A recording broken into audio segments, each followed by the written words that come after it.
Chapter 3, The Life You Want. Have you ever been stopped in your tracks by someone asking you why you want to do something? Why can be one of the hardest questions to answer, but it is also the most important. At first blush, when you ask yourself why you want to become healthier, it may be all about losing weight. Maybe you want to feel more comfortable in your own skin. Maybe you crave more confidence when you walk into a room.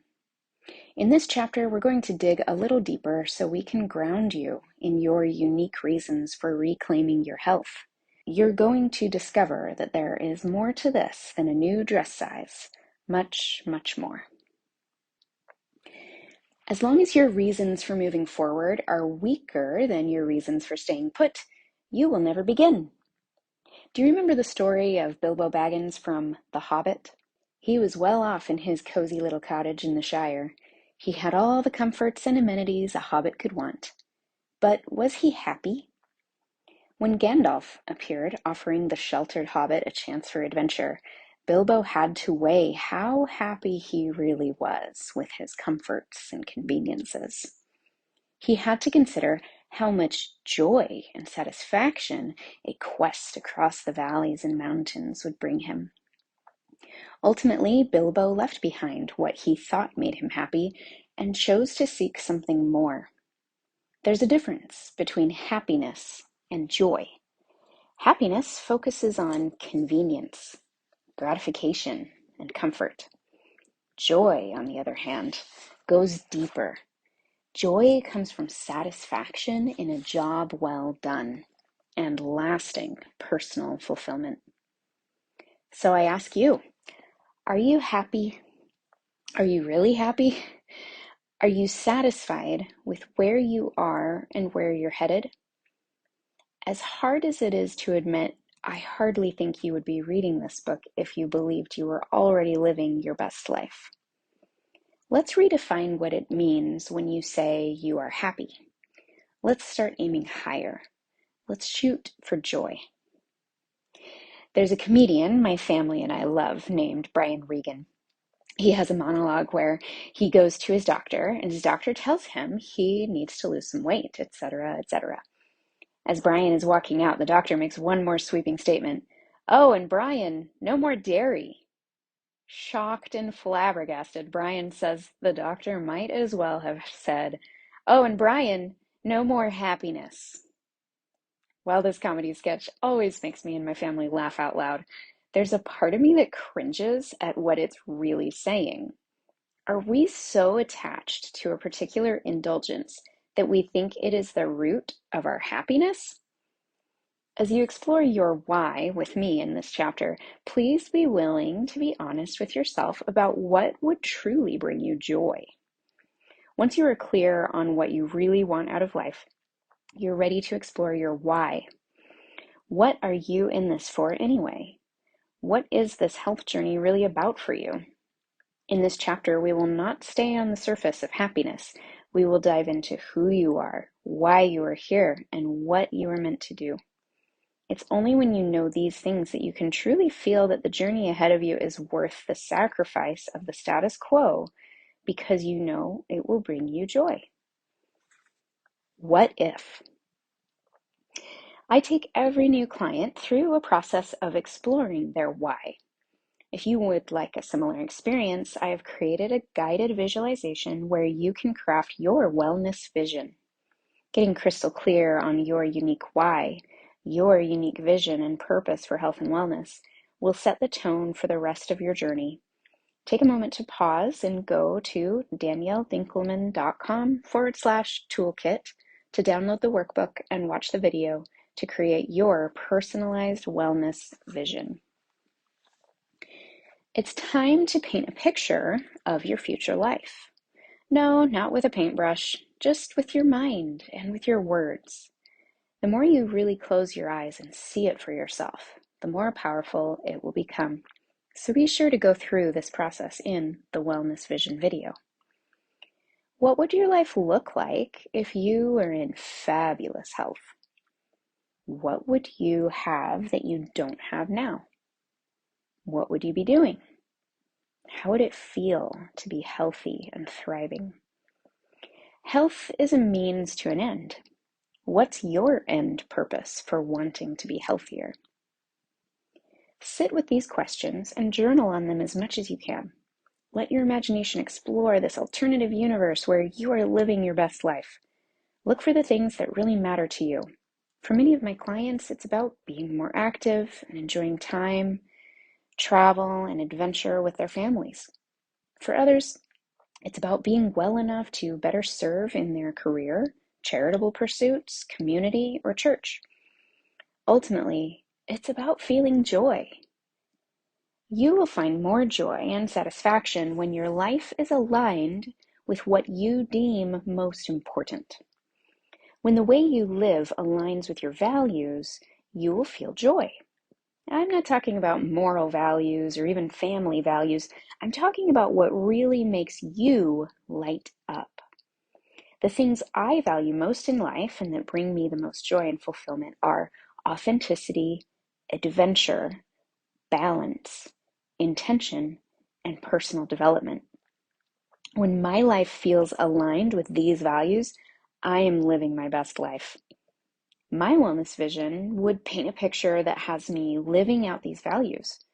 I know that when I am striving to live healthfully, I am more able to live this way. I bet the same is true for you. Take a moment to reflect on what you value most. Let those values guide the wellness vision you create for yourself. So what about you? What does your painting look like? How does it feel to you? Feel free to go through the guided visualization as many times as you need until you are in love with the life you've envisioned. You know your wellness vision is right when it makes you say, heck yes. Only then will you be willing to step out of your status quo to go make your vision a reality. Putting health on autopilot. Many people never take that first step to create a healthy lifestyle because they think it's too hard. Once you have your vision firmly in place and compelling reasons for why you want to change, you are ready to explore how you will accomplish it. We will dive into this in chapters 5 and 6, where we talk about the work it takes and what makes that work doable. Here's a taste of what you can expect. To illustrate, imagine you are a pilot. With your vision statement completed, you have locked in your destination, why you want to be healthier. You have every reason to press forward and create that healthier vision for yourself. You know you deserve to feel vibrant and healthy because you have so much to offer. You are ready for takeoff. So what comes next? How will you make your vision a reality? You need lift. Once you get your plane in the air, your habits will allow you to put your health on autopilot. Initially, it will take some oomph to get going, but you won't have to keep that up forever. If you follow the principles taught in this book, you will be able to intentionally design and execute a completely new way of living, rooted in and supported by habit. More on this in chapter 6, but for now, rest assured that as you focus on habits, the work of getting healthy will become easier and easier. Habits are your secret weapon.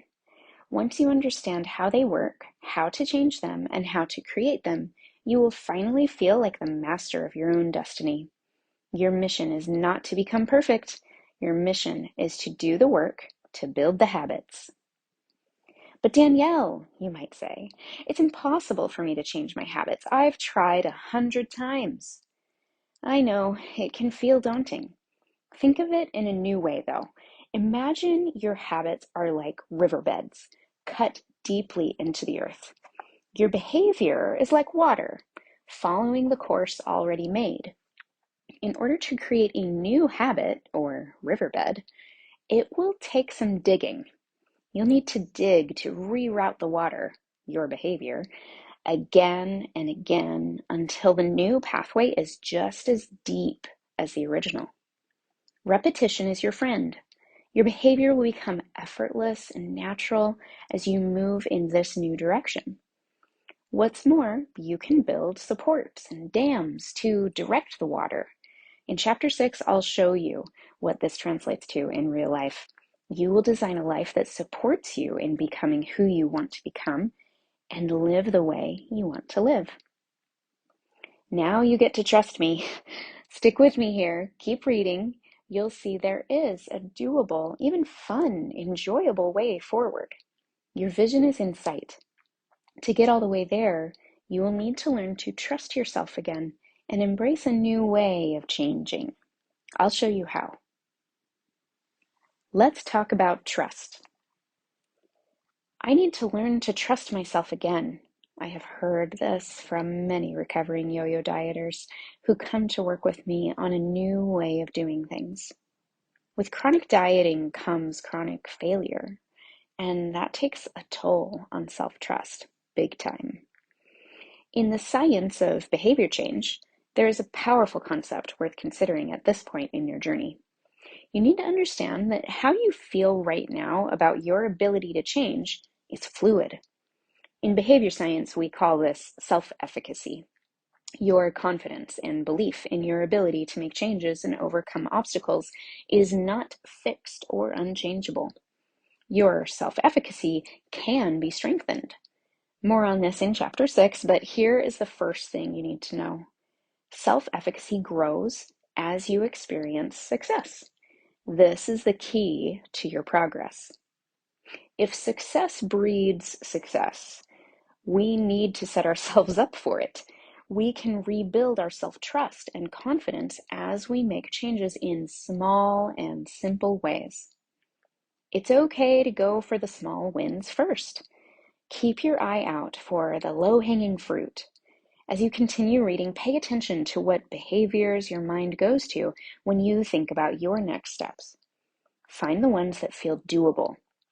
Shooting for the stars is not the way to start if you want to set yourself up for success. How else can you rebuild your trust in yourself? Well, when you choose a lifestyle approach rather than a dieting approach, you are no longer biohacking your way to a smaller pant size. Now you can make friends with your body. Your body is not your enemy. It is your ally. Slowly but surely, you can begin to trust the wisdom of your body again. In Chapter 8, we'll be talking specifically about nutrition. You'll see that the more you focus on natural, wholesome foods, the more you can trust your body's hunger cues. I know it's hard to imagine fully trusting yourself and your body again. Maybe you don't remember what it feels like to trust it. Perhaps the last time you didn't obsess over every little thing was when you were a child. Try to imagine or remember what that felt like. You can start with writing or repeating these affirmations. I am setting myself up for success. I am showing up for myself.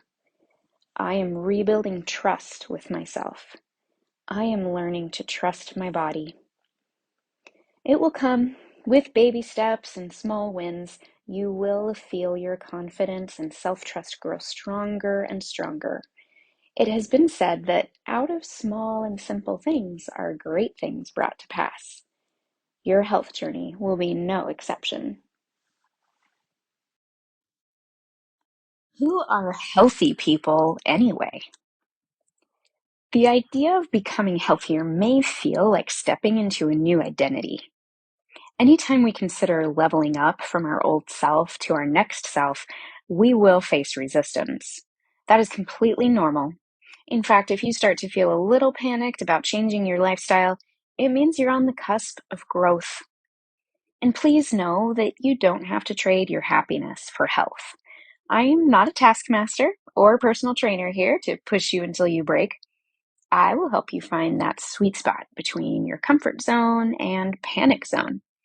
In between the two is your learning zone. To truly learn and grow, this is where you want to be as often as possible. There's some muscle memory here. The brainwashing of diet culture may still be screaming in your ear, no pain, no gain. Go big or go home. big effort brings big rewards. You may still think you need to be in the panic zone, but here's the truth. Healthy living doesn't want suffering. Healthy living doesn't want dieting tactics. In fact, deprivation and dieting tactics don't work when it comes to healthy living. Of course, there will be some hard work involved. It wouldn't be transformation if it didn't take effort. But I promise we will be finding a doable way for you to make progress. More on that in Chapter 5. Healthy living is vibrant living. It requires showing up from a place of positive desire, self-love, intention, and joy. Anyone can choose to live that way right now. When I first started coaching, I worked with an amazing woman who is now a dear friend of mine. I noticed how in our conversations, she kept using the words healthy people to describe what those types of people probably did. They were probably perfect. They probably had extreme discipline, and on and on. Finally, I asked, who are these healthy people you keep talking about? We had a lengthy discussion about how she always put the runners, the cyclists, and the healthy eaters on a pedestal in her mind. It was also something she felt she could only achieve or become once her body changed, so she could look like a healthy person. We challenged that idea head on, and it was amazing to see what happened. My friend's vision of being healthy was strongly connected to being active. Her body was not releasing weight, and so she was holding off on doing what she wanted to do, compete in sprint triathlons. As we redefined healthy people by what they did rather than what they looked like, she said, I choose to be a healthy person now. And she did. She competed in her first sprint triathlon shortly thereafter and has since gone on to fall completely in love with cycling, regardless of the limits she used to put on herself because of her body. Now, I know not everyone dreams of being a triathlete, but I do think we tend to put the result we want on this unreachable pedestal. That's why I hope you have really enjoyed getting clear on why you want to be a quote unquote healthy person. I give you permission to start living the life you want today. Remember, finish lines are not a thing in the lifestyle approach. If you catch yourself thinking, I'll be happy when, that's diet culture talking. No more putting off your happiness, your life's purpose, or next adventure until you reach some elusive result that you have no control over. You can start living vibrantly now. Habits get results. Whether it's a triathlon, international travel, or simply having the energy to keep up at home or at work, we all have results we hope to achieve. As you keep your wellness vision in mind, I want to tell you a little behavior change secret. Your vision is not your goal. As I alluded to before, the key to achieving your vision is creating habits that will lead you to it. We must focus on the habits and let the results take care of themselves. In this book, you will learn to set goals as part of your wellness blueprint. Setting goals in this way may be very different from how you've set goals before. Again, I want to emphasize that your vision is not your goal. In my lexicon, goal is synonymous with plan. You cannot plan to lose 50 pounds, but you can plan to create the habits that will lead to that weight loss. Do you see what I mean? There's a difference between setting an outcome goal and a behavior goal. I am much more interested in setting behavior goals because we can work on behavior. We cannot always work on our outcomes. Focusing too much on results and outcomes creates frustration. This is a journey, not a quick trip. Imagine if you hopped in the car for a 12-hour ride and all you fixated on was your destination. How enjoyable would that trip be? You would probably be impatient with your fellow travelers, not rest or enjoy the scenery at all along the way, and not be happy until you got to where you were going. If that's how you road trip, I'd stay home. Dieting is a trip to a destination. Lifestyle is a journey you enjoy. There's some scientific modeling to support this way of moving through your journey toward your health goals.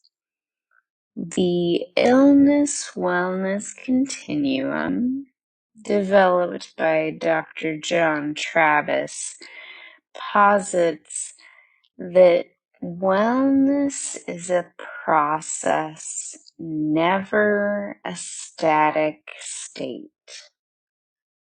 Which is to say, there's no arrival.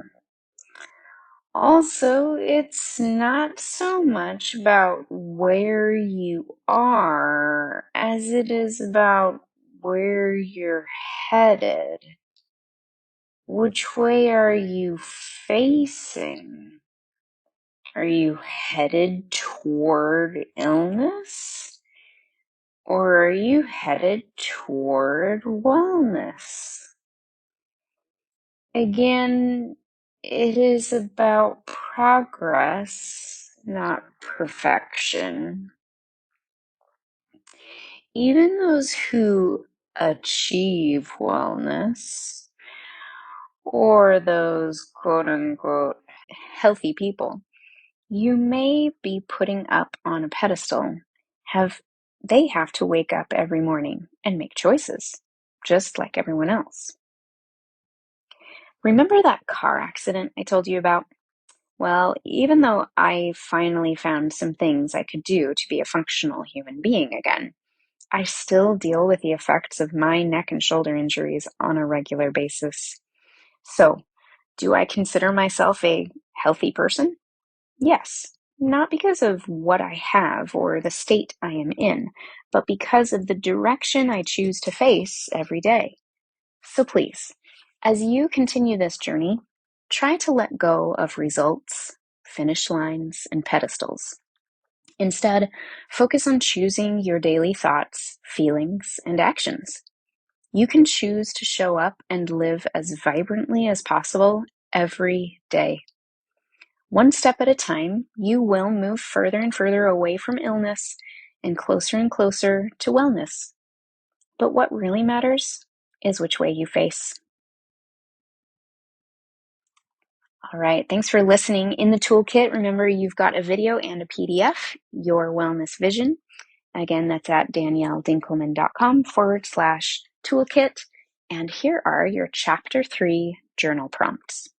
Number 1, list 3 things that would be different in your life if you were in perfect health. Number 2, what healthy habits would support you in becoming healthier? Number 3, what are the easy wins you could focus on to help you rebuild your trust and self-efficacy? Number 4, what do you most look forward to about being healthier? How can you start living that way right now? Number 5, what results are you ready to loosen your grip on? What behaviors will you focus on instead of over-efforting your outcomes?